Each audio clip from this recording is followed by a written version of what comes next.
തൻ്റെ ഏകജാതനായ പുത്രനിൽ വിശ്വസിക്കുന്ന ഏവനും ഒരുമിച്ച് പോകാതെ നിത്യജീവൻ പ്രാപിക്കാൻ ദൈവം അവനെ നൽകുവാൻ തക്കവണ്ണം ലോകത്തെ സ്നേഹിച്ചു. അതെ, ആ സ്നേഹം ദൈവം തന്നെ. ആ മഹാസ്നേഹം ഇറങ്ങി വന്ന ദിവസത്തെ നമ്മൾ ക്രിസ്മസായി ആഘോഷിക്കുന്നു. കോടമഞ്ഞ് പുതച്ച പ്രഭാതങ്ങളും നിലാവ് പൂക്കുന്ന രാത്രികളും നക്ഷത്രങ്ങൾ കണ്ണു ചിമ്മുന്ന ആകാശവിനാദവും ദൈവപുത്രൻ്റെ തിരുപ്പിറവി ആഘോഷിക്കുവാൻ പ്രകൃതി സ്വയം അണിഞ്ഞൊരുങ്ങിയിരിക്കുന്നു. സ്വർഗം മണ്ണിലിറങ്ങുന്ന നിമിഷങ്ങൾ, മാലാഖമാർ താരാട്ട് പാടുന്ന നിമിഷങ്ങൾ, ആത്മാർത്ഥമായ സ്നേഹം, നിസ്വാർത്ഥമായ സ്നേഹം, അതൊന്നു മാത്രമാണ് ക്രിസ്മസിൻ്റെ ലളിതമായ സന്ദേശം. നമുക്കെല്ലാവർക്കും ഈ നേറ്റിവിറ്റി നമുക്ക് കണ്ടിരിക്കാം. I welcome Team Nativity to the stage.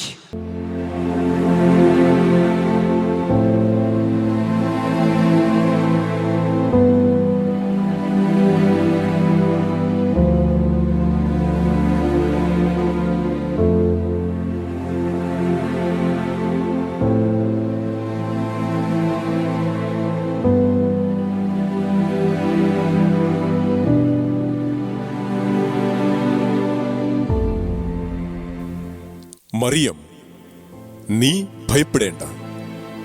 ദൈവസന്നിധിയിൽ നീ കൃപ കണ്ടെത്തിയിരിക്കുന്നു. നീ ഗർഭം ധരിച്ച് ഒരു പുത്രനെ പ്രസവിക്കും. അവന് യേശു എന്നു പേരിടണം. അവൻ വലിയവനായിരിക്കും, അത്യുന്നതന്റെ പുത്രൻ എന്ന് വിളിക്കപ്പെടും. അവന്റെ പിതാവായ ദാവീദിന്റെ സിംഹാസനം ദൈവമായ കർത്താവ് അവന് നൽകും. യാക്കോബിന്റെ ഭവനത്തിന്മേൽ അവൻ എന്നേക്കും ഭരണം നടത്തും. അവന്റെ രാജ്യത്തിന് അവസാനം ഉണ്ടാകുകയില്ല. ഇതെങ്ങനെ സംഭവിക്കും? ഞാൻ പുരുഷനെ അറിയുന്നില്ലല്ലോ. പരിശുദ്ധാത്മാവ് നിന്റെ മേൽ വരും, അത്യുന്നതന്റെ ശക്തി നിന്റെ മേൽ വസിക്കും. ആകയാൽ ജനിക്കുവാൻ പോകുന്ന ശിശു പരിശുദ്ധൻ, ദൈവപുത്രൻ എന്നിങ്ങനെ വിളിക്കപ്പെടും. ഇതാ, നിന്റെ ചാർച്ചക്കാരി വൃദ്ധയായ എലിസബത്തും ഒരു പുത്രന് ഗർഭം ധരിച്ചിരിക്കുന്നു. വന്ധ്യയെന്ന് പറഞ്ഞിരിക്കുന്നവൾക്ക് ഇത് 6-ാം മാസമാണ്. ദൈവത്തിന് ഒന്നും അസാധ്യമല്ല. ഇതാ, കർത്താവിന്റെ ദാസി, നിന്റെ വചനം പോലെ എന്നിൽ നിറവേറട്ടെ.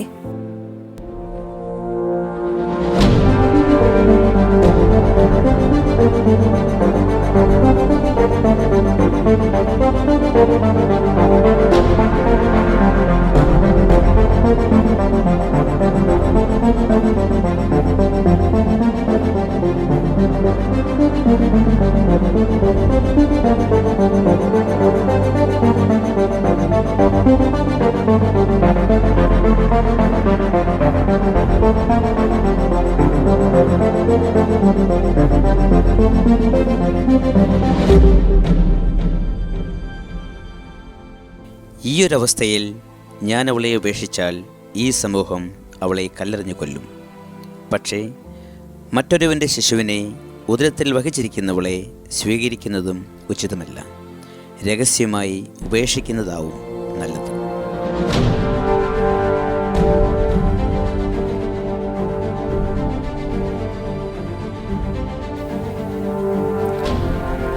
ദാവീദിന്റെ പുത്രനായ ജോസഫ് മറിയത്തെ ഭാര്യയായി സ്വീകരിക്കുവാൻ നീ ശങ്കിക്കേണ്ട. അവൾ ഗർഭം ധരിച്ചിരിക്കുന്നത് പരിശുദ്ധാത്മാവിൽ നിന്നാണ്. അവൾ ഒരു പുത്രനെ പ്രസവിക്കും. നീ അവന് യേശു എന്നു പേരിടണം.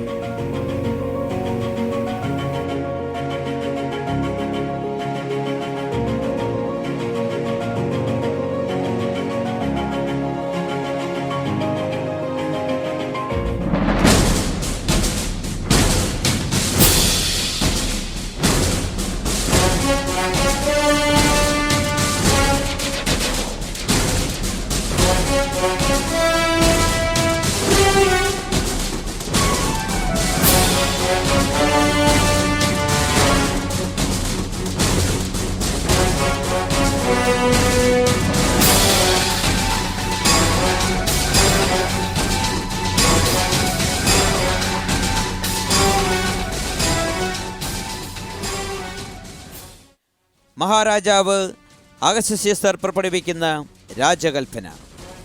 എല്ലാ ജനങ്ങളും അവരവരുടെ ജന്മദേശത്തേക്ക് പോയി പേരുകൾ എഴുതി ചേർക്കേണ്ടതാണ്. അല്ലാത്തപക്ഷം കടുത്ത ശിക്ഷാ നടപടികൾക്ക് വിധേയരാകേണ്ടി വരുമെന്ന് ഇതിനാൽ അറിയിച്ചുകൊള്ളുന്നു.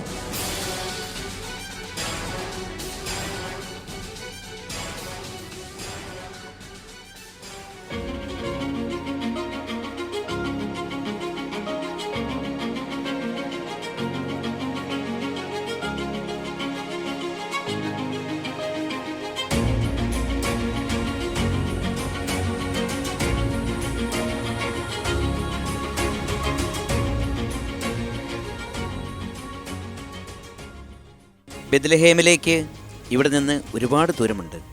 ഗർഭിണിയായ നിന്നെയും കൂട്ടി അത്ര നേരം സഞ്ചരിക്കുന്നത് ഉചിതമല്ല. പേരെഴുതി ചേർക്കപ്പെടുക എന്നത് രാജകൽപ്പനയാണ്. അത് അനുസരിക്കാൻ നമ്മൾ ബാധ്യസ്ഥരുമാണ്. ഇത് ദൈവനിശ്ചയമാണ്. ശിശുവിനെ ദൈവം കാത്തുകൊള്ളും. വരൂ, നമുക്ക് യാത്ര പുറപ്പെടാം.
ഹെരോദേസ് രാജാവ് നീണാൾ വാഴട്ടെ. ഹെരോദേസ് രാജാവ് നീണാൾ വാഴട്ടെ. ഹെരോദേസ് രാജാവ് നീണാൾ വാഴട്ടെ.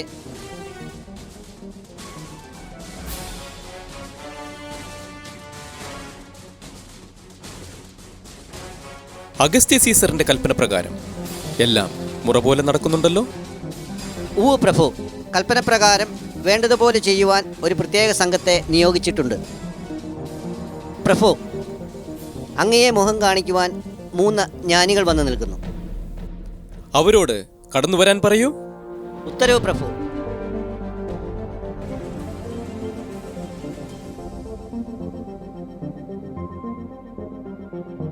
ഹെരോദേസ് രാജാവിന് പ്രണാമം. നമ്മുടെ കൊട്ടാരത്തിലേക്ക് മൂവർക്കും സ്വാഗതം. എന്താണ് നിങ്ങളുടെ ആഗമനോദ്ദേശം?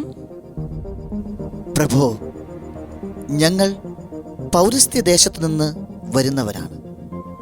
ഈ ദേശത്ത് ഒരു പുതിയ രാജാവ് ജനിച്ചു എന്നറിഞ്ഞ് അവനെ കാണുവാനും ആരാധിക്കുവാനും വന്നതാണ്.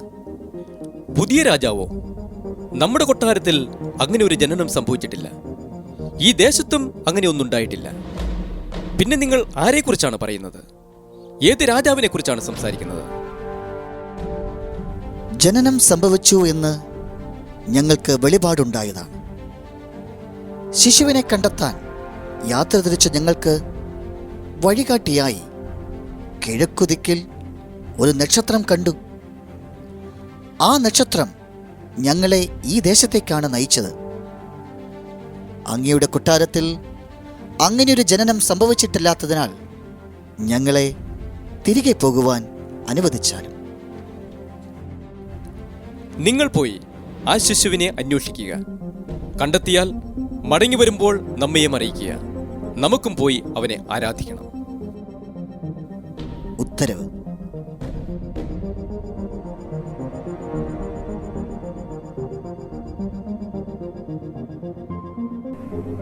ആരെവിടെ? പ്രഭു, നമ്മുടെ ദേശത്ത് ഏതോ പുതിയ രാജാവ് ജനിച്ചിരിക്കുന്നുവെന്ന് 3 ജ്ഞാനികൾ നമ്മെ അറിയിച്ചു. അവരെ പിന്തുടരുക. അതിലെന്തെങ്കിലും വാസ്തവമുണ്ടെങ്കിൽ തൽക്ഷണം ആ ശിശുവിനെ വധിക്കുക. ഉത്തരവ് പോലെ.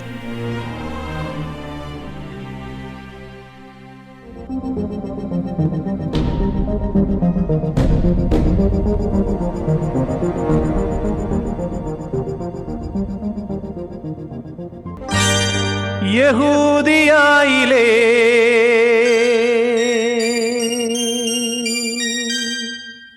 ഒരു ഗ്രാമത്തിൽ ഒരു ധനുമാസത്തിൻ കുളിരും രാവിൽ രാപാർത്തിരുന്നു രജപാലകർ. ദേവനാദം കേട്ടു ആമോദരാ.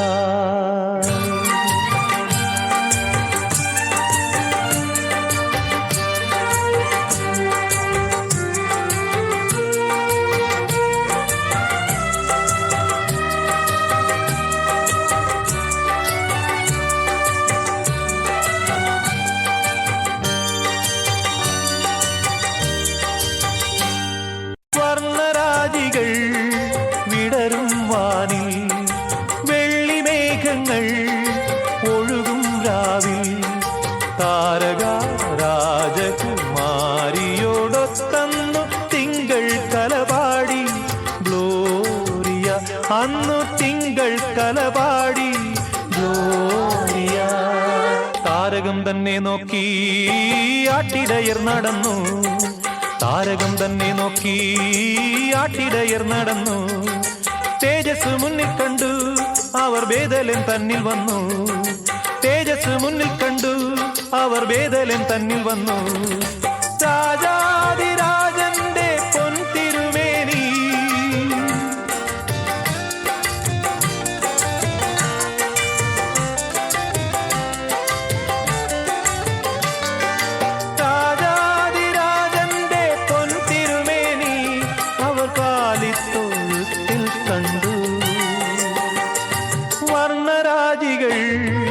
വിടരും വാനിൽ, വെള്ളിമേഘങ്ങൾ ഒഴുകും രാവിൽ.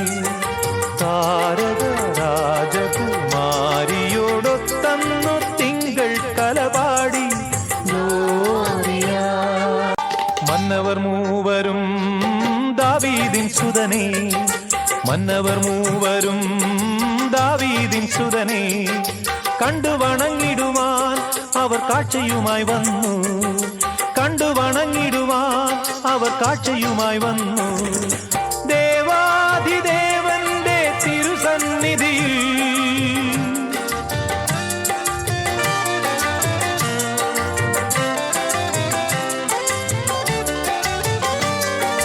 ദേവാധിദേവന്റെ തിരുസന്നിധിയിൽ അവർ കാഴ്ചകൾ വെച്ചു വണങ്ങി. യഹൂദിയായിലെ ഒരു ഗ്രാമത്തിൽ ഒരു ധനുമാസത്തിൻ കുളിരും രാവിൽ രാപാർത്തിരുന്നു രജപാലകർ. ദേവനാദം കേട്ടു ആമോദരാ. വർണ്ണരാജികൾ വിടരും വാനിൽ,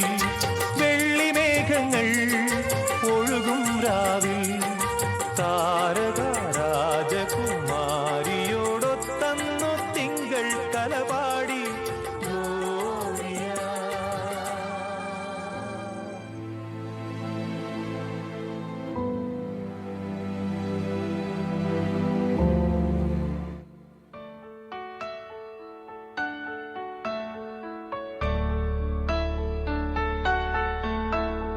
സ്വർഗം താണിറങ്ങി മാതാവിൻ മടിയിലുറങ്ങി വാനിലെ താരകൾ വിസ്മയമോടതു നോക്കി വാനിലെ താരകൾ വിസ്മയമോടതു നോക്കി സ്വർഗം താണിറങ്ങി മാതാവിൻ മടിയിലുറങ്ങി വാനിലെ താരകൾ വിസ്മയമോടതു നോക്കി വാനിലെ താരകൾ വിസ്മയമോടതു നോക്കി.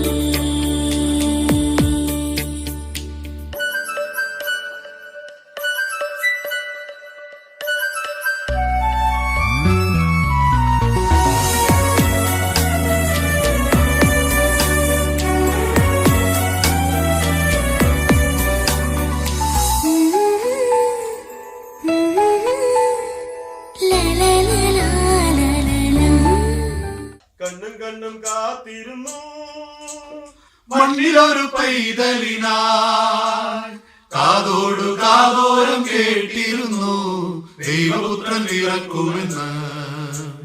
കണ്ണും കണ്ണും കണ്ണും കണ്ണും കാത്തിരുന്നു മണ്ണിലൊരു പൈതലിനായി, കാതോടു കാതോരം കേട്ടിരുന്നു ദൈവപുത്രൻ പിറക്കുമെന്ന്.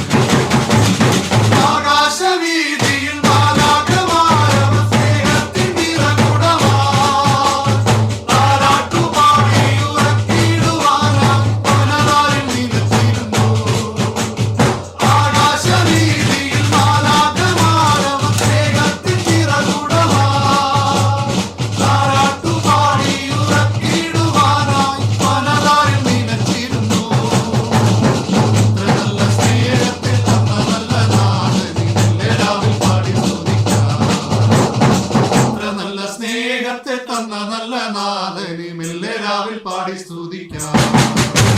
കണ്ണും കണ്ണും കണ്ണും കാത്തിരുന്നു മണ്ണിലൊരു പൈതലിനായി, കാതോടു കാതോരം കേട്ടിരുന്നു ദൈവപുത്രൻ പിറക്കുമെന്ന്.